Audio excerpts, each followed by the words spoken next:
Hi, I'm Gabi Amrta, also known as Green Gabi, founder of Solution, and hopefully the founder of my EcoVillage. This is my EcoVillage Prequel, and we're here, as you know, to try to garner funds for the project.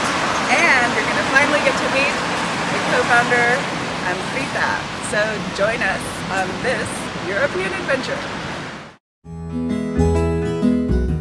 Hi everybody, my name is Amrta and I'm coming from Sweden, but originally I was born here in Hungary, and we just came with Gabriela for a C.E.U. reunion, visiting some of our potential sponsors and some fundraising. Hi, my name is Leah. I'm from the Sustainable Campus Initiative at Central European University in Budapest. And right now we are sitting in the so-called Japanese garden. It's a roof terrace basically on top of our library. And before we came in here, it looked like a concrete basin. I mean, we had some areas, green areas, but well, the students, we thought that it might need some rearrangements. So what we are doing today is basically we are planting new plants and painting the railing, and this is Logan, and he will tell us now what else we're doing. I am Logan, and Leah is one of my wonderful classmates, and we study in the Environmental Science Policy and Management Department here at Central European University.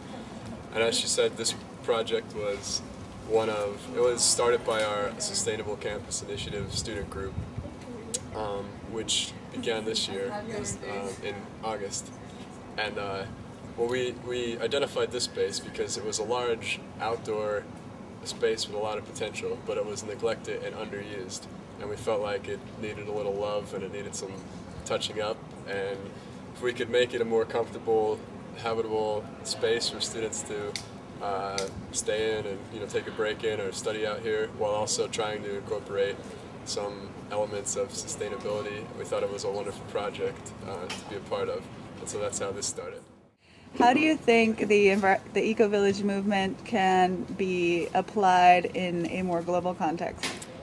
Well, something that I would really be, how it could be applied, well, I think one of the necessary things that would help the expansion of eco-villages, so they're not just existing on their own in whatever location they are I would like to, I mean, personally I'd like to explore the policies towards how they acquire their funding and how they have, if they would have mandatory support within a national budget, because I think it's like a good calculated investment project that would have many returns, like that would only have returns for whatever country or area or local body would start investing and exploring these programs or encouraging people to take on these initiatives on their own. I think it would only have positive benefits, because I mean what you're basically trying to develop is a self-sufficient community, which would only, you would really not lower the burden on the national government, but in a way you would, because hopefully the people would have, they would be producing food for themselves, they would have a low energy footprint, they would have, places of work close by, and that's really, that's what sustainability is all about. It's like keeping things local and being able to rely on yourself and your own personal community, and it's a way to build strong communities.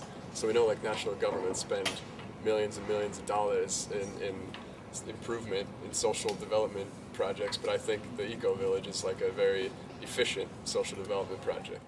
It's a freedom, like it's an aspect of freedom, the EcoVillage. It's to show that you can be independent from the system, and this is actually what we want to show here in the Japanese garden somehow as well to the students, is that they can have ideas and they can introduce those ideas into this system of the C.E.U. Participate to change it, because I think nowadays lots of people are actually stuck in what they're doing, and they are stuck with the idea that they cannot change anything, and that's basically not true.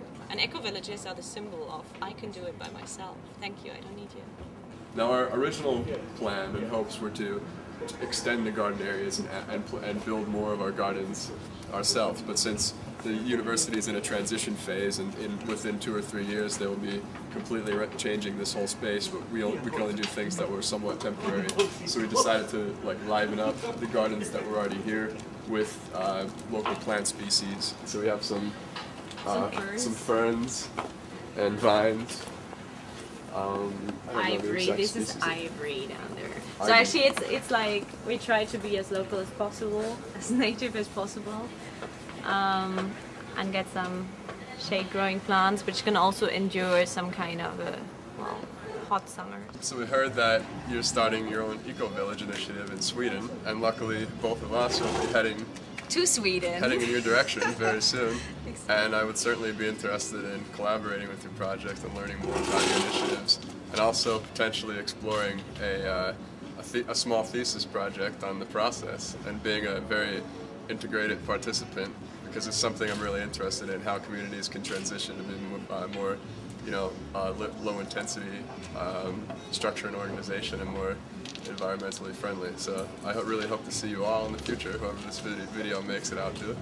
Yes. So this was a little run through our Japanese garden at CEU.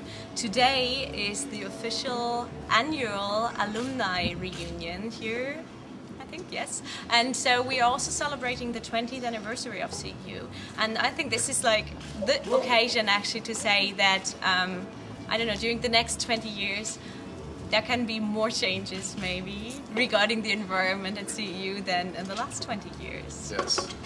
I hope I can come back here in 20 years and say, I remember when this started, it's so different yeah, now. we've done that. Yeah. That would be great. So it's a beautiful couple of days we have spent here. And before I came, I just had this fantastic meeting with our other very good friend who actually will be part of our solution project and hopefully also the part of building my EcoVillage. And we looked at this wonderful piece of land. So you can find out more about this project on myecovillage.tv or follow us on Twitter, and I hope to see you soon in our next episode.